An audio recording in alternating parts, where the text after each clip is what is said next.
Hey, what's up, everyone? Welcome to the second episode of Quitting YouTube. I am Brett Ball. I used to be a YouTuber until I quit for a number of reasons. And so in this series, I'll be talking about a bunch of things from old school YouTube.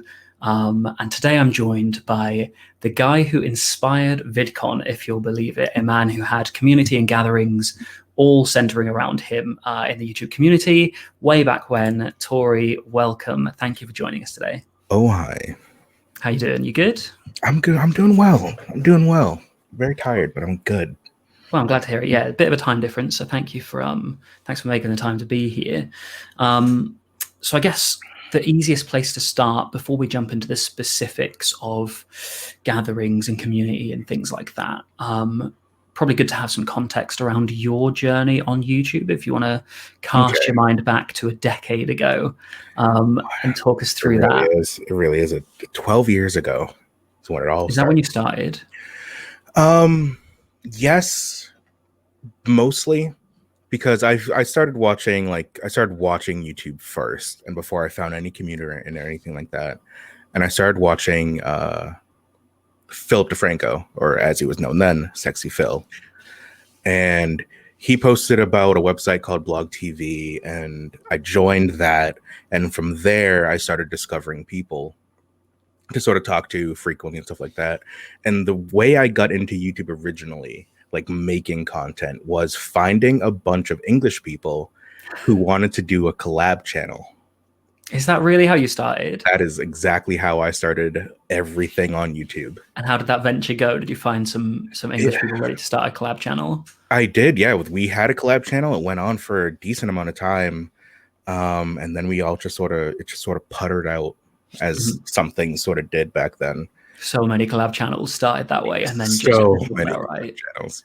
But yeah, that's how I started things, and through doing that and still being on Blog TV, I ended up meeting other people, other YouTubers, because Blog TV was very YouTube adjacent, and a lot of YouTubers use that as a way to interact with their communities in real time. So that's how I met a bunch of people, and that's how everything for me got started. Yeah. So I guess if anyone came to YouTube in the last 3 years, they are probably not going to know what a collab channel or Blog TV is. Do you want to give some context to those things? Because people probably think that, content houses were the first thing of that sort. Yeah, right? Including, I think it was Jake Paul that said something about he made the first content house, and I was really confused about that. It was very recent. I'm like, that doesn't make any sense, because there are several people I know personally that have made things. So yeah, collab channels. Wow. It's wild that people don't know, right?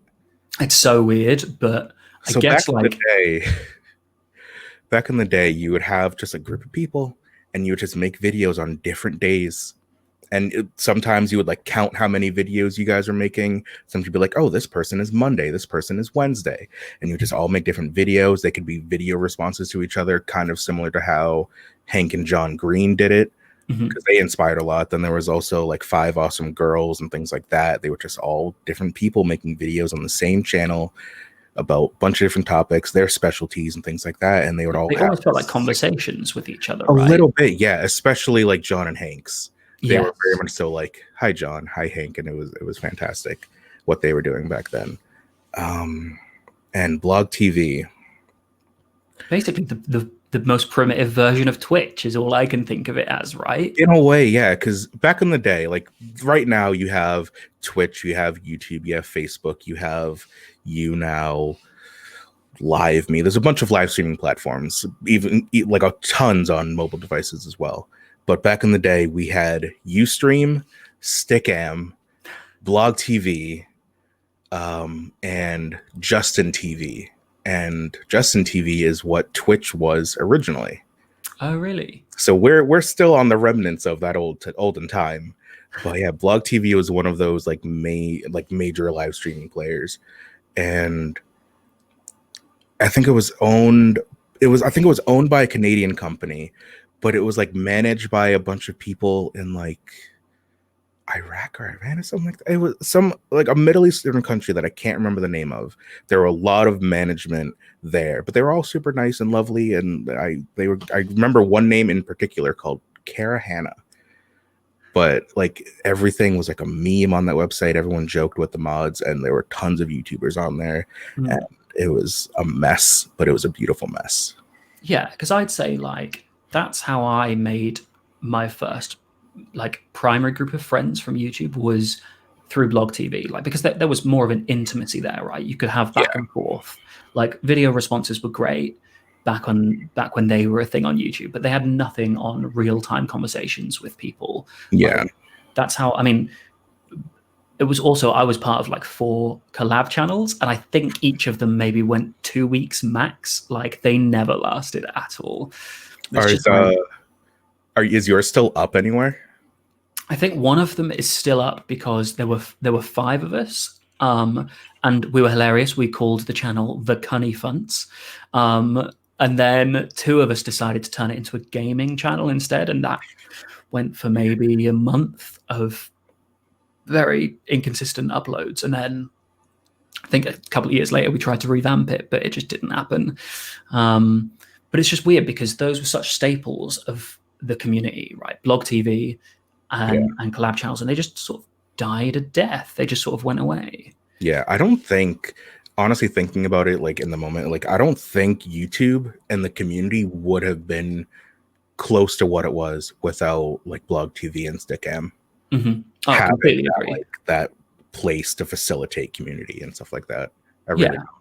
No, I think I can speak for my like immediate group of friends from back when I was like really involved with YouTube.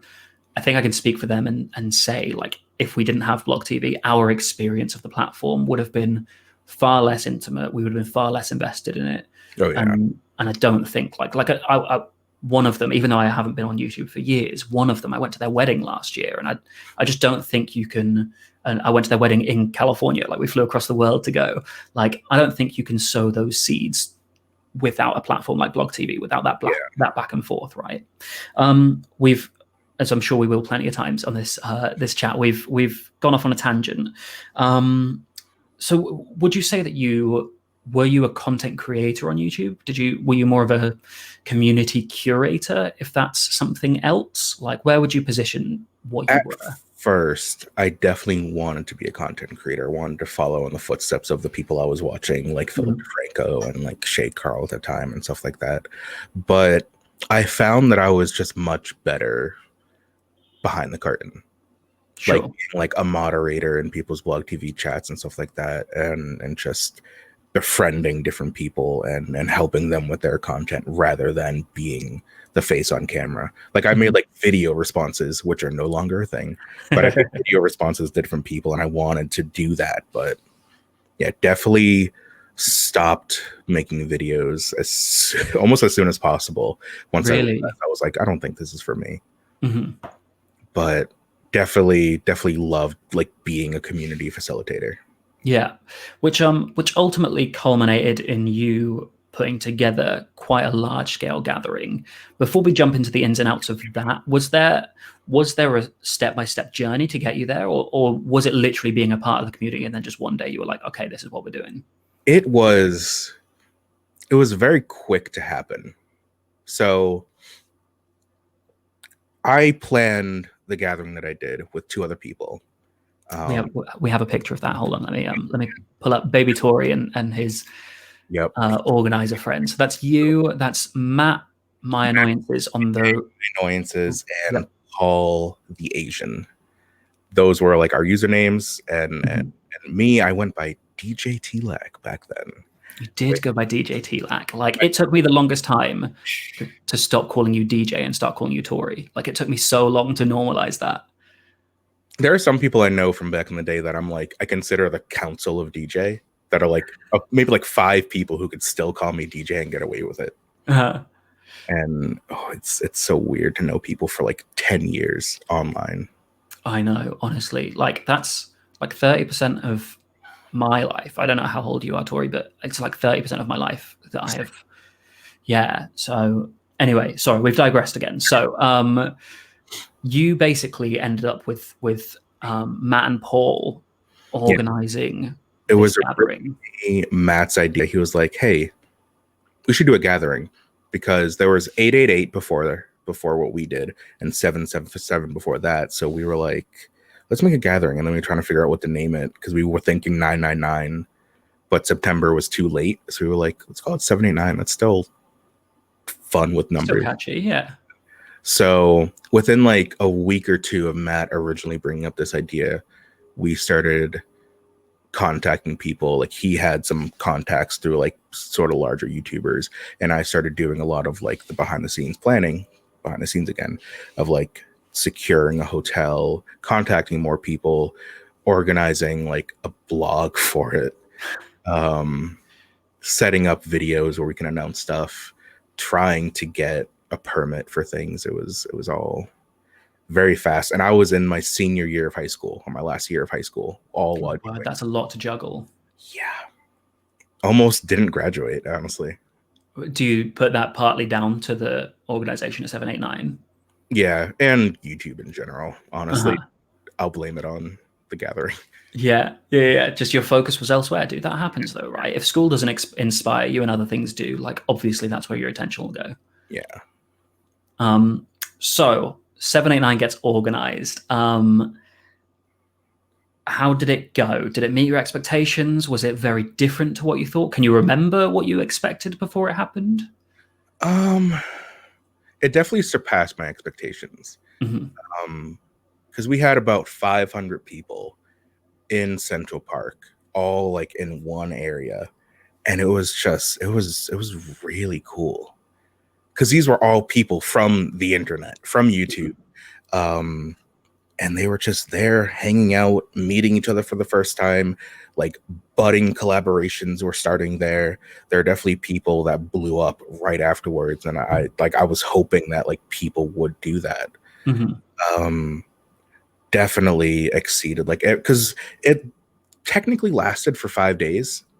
Oh, really? Because it was like July 8th, 2009.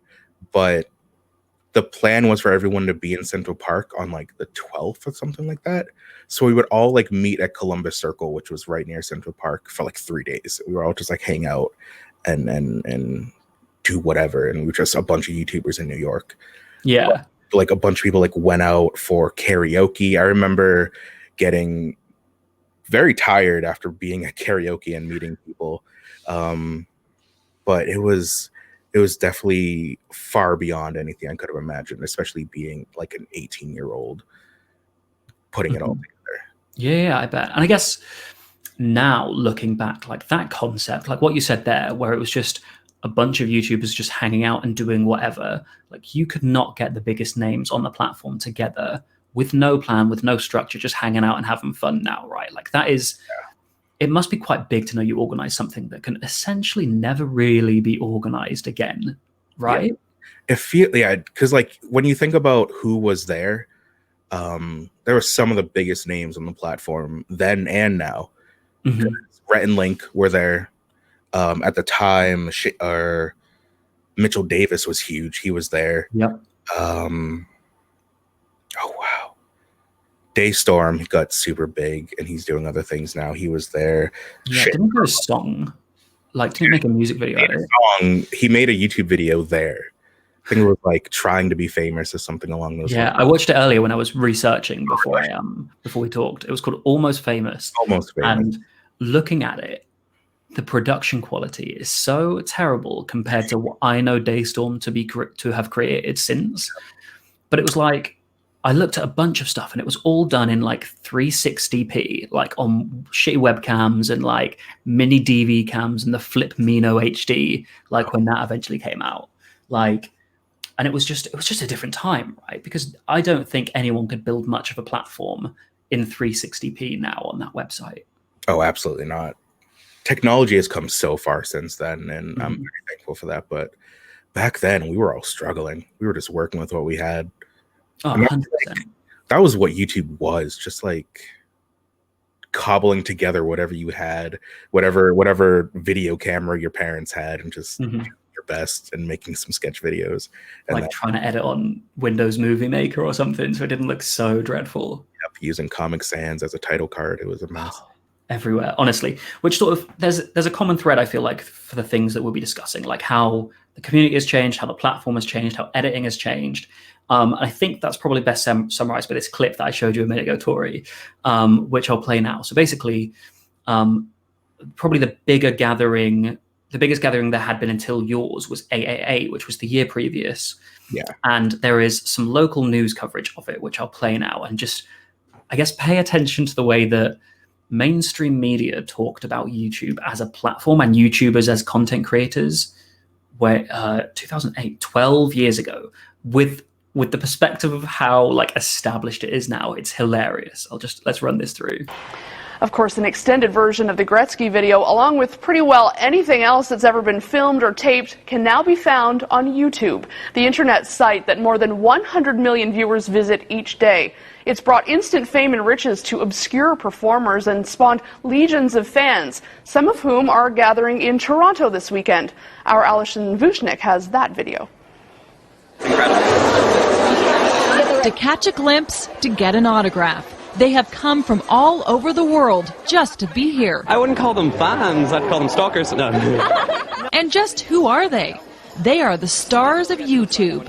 Basically regular citizens who created videos, posted them online, and then came the fans, and lots of them. The past week I've been getting 30,000 hits a day, like every day. Corey is a dancing machine.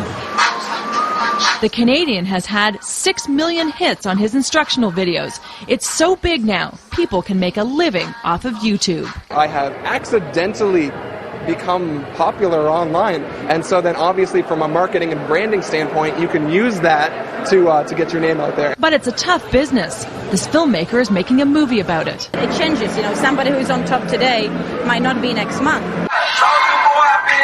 But the hits are massive. This song, Crank by Soulja Boy, became the top-selling digital song ever, proving that music can be created and sold independently, and it all started on YouTube. And it's not just for fun. This Barack Obama campaign ad alone has had close to 9 million hits. His overall numbers, 51 million views. And this is a Canadian first, a YouTube meetup in Toronto at the Ontario Science Centre. Basically a gathering or party for stars and their fans, where online admiration becomes real-life fawning. Basically saying I'm like their role model, how I'm their hero and stuff like that, and I don't really know how to take it. It's just the way of life now. I think that as that brushes through, we're going to see more and more of this spread. Yeah, this is just the beginning of that, which is exciting. New stars learning to deal with fame, however fleeting, and fans who are loving it. I came all the way from Ireland and these people know who I am. Alison Vuchnik, Global News, Toronto. It's so wild to see. It's weird, and it's kind of inspiring how quickly it's grown. Like, we were talking before about the language they use, like calling it hits, getting excited about 30,000 views on a video. Like, those numbers are so dwarfed by how much it's grown now. Like, it's insane, isn't it? It's so ridiculous. But yeah, so I guess AAA, which that was from, 789, which you organized, and then 2010, so the following year, was the first ever Vidcon, right? Vidcon organized by Hank Green and other people around him, I believe. Mm-hmm. Yeah, that was both the beginning of a beautiful time, but also like the beginning of the end of what I see as the YouTube community. Yeah, I hear you. I feel like we had maybe a 2 or 3 year swan song before it really went away in a different sort of direction.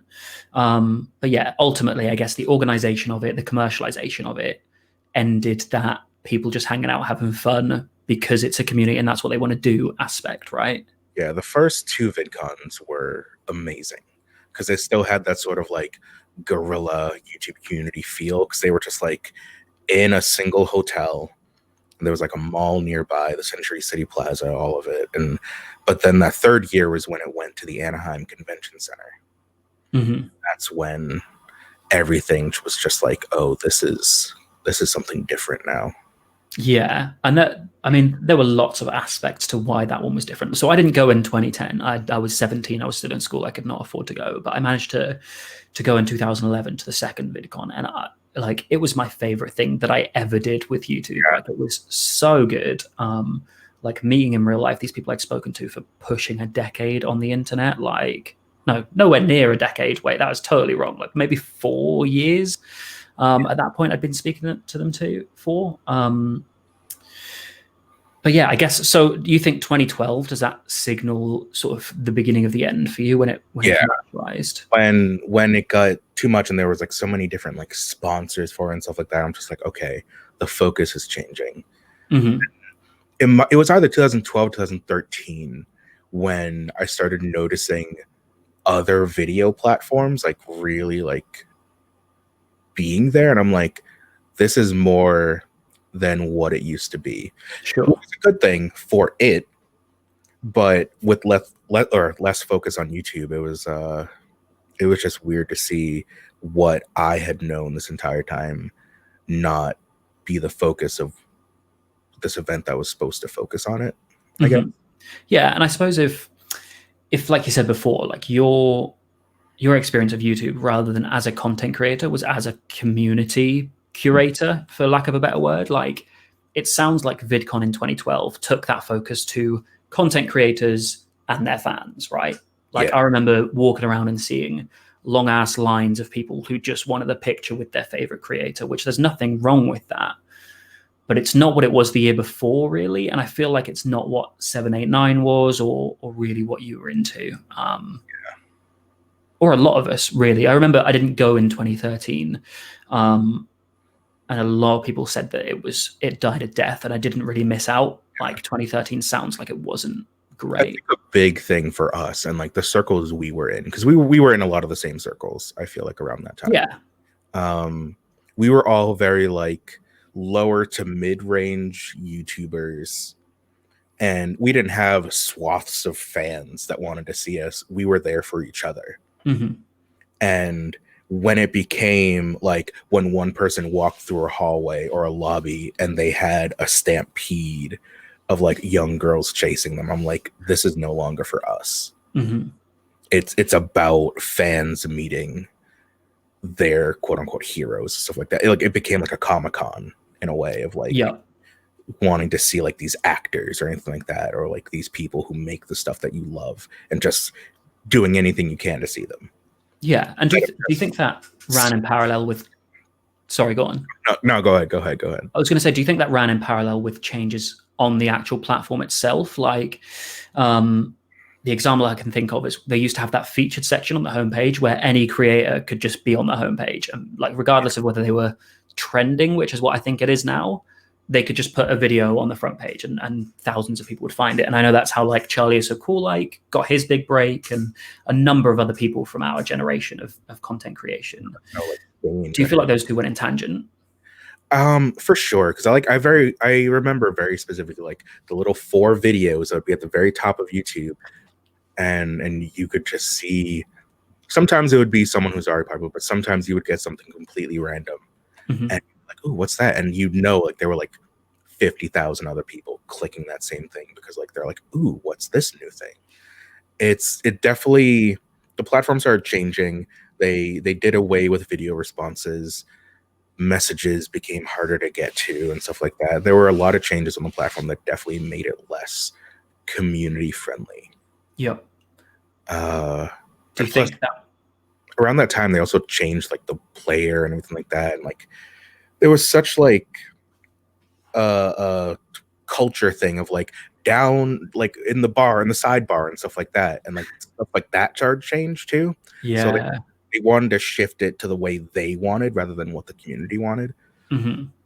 Definitely changed the community with what they changed on the site. Yeah, and it almost exclusively went for commercial reasons, right? It was to monetize the platform better. Like, we don't need to mince words. That's pretty obvious. And it feels like that's how VidCon went. It was more geared towards sponsorship and ticket sales, right? You'd give certain creators... I know certain creators started getting paid to go, which I don't think they did in the first like year or two. And you know, that was because they'd sell more tickets, which totally makes sense from a business perspective. It's just not what we were in it for, right? Yeah. It's weird thinking back on that now, because like obviously like you did want to popularize it with paying people and stuff like that, but it was just like before that it was just like people wanted to just see other people. Just hang out with people who had similar interests. Did you ever think about, having done 789, putting something else together to rival VidCon that was back to those roots, or not really? Maybe in the later years, like 2012, 2013, I was like, man, I wish we had something that we could go back to. Mm-hmm. But at that time, I was actually working on something called YT Gathering, which is just like I transformed the 789 Gathering Twitter into YT Gathering, and I just used that to help other people plan and promote like their local gatherings and stuff like that. Sure. But mostly I just supported VidCon. I was like, this is cool. This is the thing I wanted it to be, until it wasn't. But yeah, 2013, 2012, I was like, maybe I should start planning stuff. But at that time, I think I was sort of already weaning off the YouTube community for what was left to do other things. Yeah, which we'll come on to in just a minute. I just before we do transition away from YouTube, then did you want to share the story about why my title is not a lie? Oh yeah, the man who inspired VidCon. So at the first VidCon, I was just in the lobby and I saw Hank Green, and I like went up. I was just like, I want to meet him. So I was like, hey, good job. Like, this is cool. And he was like, hey, I think I introduced myself. I was like, hey, I'm DJ T-Lac or whatever I was going by at that time. And he was like, oh, wow, you did 789, right? And I was like, yeah. And he was like, you inspired this. And I was just like floored. Because one, it was Hank Green. Especially at that time, it was Hank Green. And I was just like, oh, thank you. Little small baby me, just sort of like walking around the rest of the day with a smile on my face. Yeah. It's nice to know that I did have an impact. Yeah. Oh, mate, without doubt. I suppose even without having inspired VidCon, like, that many people get together at 789, like, for some people who may have left YouTube like after that, or couldn't get to VidCon, or whose circumstances changed or whatever in the interim, like, that's going to be one of their like best ever held memories. Do you know what I mean? Like, and you created that, man. I really hope so, because it's, to me, it's still one of my favorite things that I've ever done in my life. And like getting all those people together. But I like to think I changed the face of YouTube with that moment in New York in 2009. Yeah. Hey, I mean, dude, you inspired VidCon, so of course you did. Yeah, I guess, yeah. Just playing yourself down. So we if we transition away then, so you're quite prominent on Twitch now. Would you say that's your primary platform now you've moved away from YouTube? For sure, yeah. I love Twitch with a passion. Yeah, and I guess so I'm super new to Twitch. I'd say it's been maybe a month, if that, since I like even signed up and created an account. And I already get 2010 vibes from 2020 Twitch, like the community and how like interactive it is and how welcoming everyone is. Like, that's super the vibe I get. Is that what drew you to it? Do you even get that vibe? Like, for sure, because I've been streaming on Twitch seriously for 2 years, but I've been on it for maybe 5 years now. I was even on it before then, like when it was still Justin TV. I had a different account, but they didn't allow name changes, so I made a new account, so I look like a scrub, and I'm upset about it. But I've been on Twitch for a long time, and it's always given me those classic YouTube vibes and like blog TV vibes. And even now, it's still like that. And I think part of it is just the nature of live streaming. Yeah, because like, you see a person, and then you see other people in chat, and you just naturally develop this connection with them. Obviously, there are some elements to it that's like some people are too big for you to get that way with someone, like have that connection. But realistically, like, this platform has a never-ending like library of people you can watch and you can have that connection with. And it definitely is like old YouTube. Yeah. Because you just go anywhere and you can see someone's content and you can be like, I like that. I'm going to comment, and they can see it. And they'll respond, and it's hard to describe how it functions, but Twitch is like new YouTube and old YouTube all at the same time. Really, very advertiser based. Everything is about money, but at the same time, it's like bringing all these people together, and hindered by the money aspect of it. If anything, it promotes the community, oddly enough, with like subscriptions and things like that. Sure. Yeah, I definitely get like there is more of a prop you up commercially vibe than tear you down on Twitch, I think. Like I remember old school YouTube, like way back when I mentioned this last week with Sheridan, there was this air of sellout nature if you did anything commercial, like way back, I'm talking like 2008, 2009, 2010 sort of time.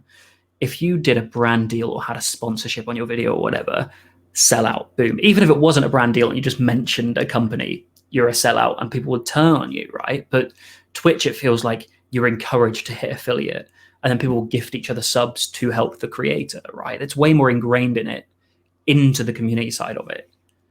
For sure. Like, and even like as a creator, if you get a content deal, like if you get like a deal to like promote like a game, or you get a deal from, I don't know, I'm trying to think of what sponsors streamers right now. But yeah, if like your community will back you up and be like, oh, this is dope that you have this. Like, yo, you have a discount code on this website. I'm gonna buy this thing to support you. Whereas, like, definitely what you said back in the day, like people would be like, oh, you're making content for them. Oh, you're not making your own content anymore. You're really getting paid to make something. Sell out. Like It's people so weird now, right? get back then. Oh, people. It was like coyotes. Like people would eat you alive for it. Do you get a sense of Twitch going the way that YouTube went? Is it moving in that direction at all, or do you feel like they're totally handling themselves? I think Twitch has made a couple different missteps, in all honesty, over the past 2 years. But I think the nature of the platform will prevent it from ever getting too bad. Sure. It's just intimate, right? That back and forth, like we talked about with Blog TV, that's innate in Twitch, and it's not really going to lose that. Yeah, I guess it's easy for us to say until it does.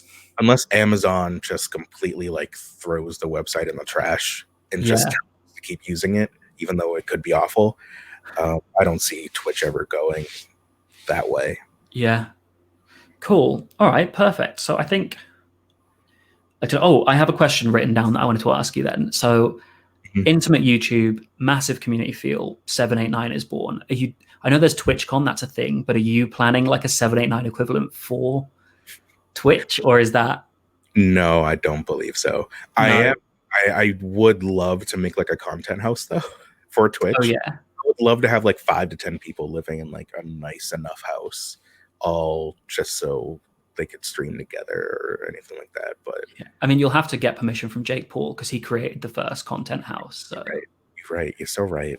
I can't believe the internet was created in 2012. So impressive. Cool. Tori, thank you so much for coming on and chatting to me about it. Honestly, talking to the person who inspired Vidcon is an honor. It's been so great reconnecting with you on Twitch as well. Where can we find you? What do you do? Do you want to just plug some bits? Everything of mine on Twitch, Twitter, Instagram, any social media you can think of is TORILAC, Torilac. Just like your name here. Exactly. Perfect. Well, thanks for coming on, mate. And I'll speak to you soon. Thanks to everyone who came to watch it as well. I'll see you guys next week. I don't have a guest organized yet, but I should have something together soon. So hopefully I'll see you then. See you later, guys. Thanks, Tori. Bye.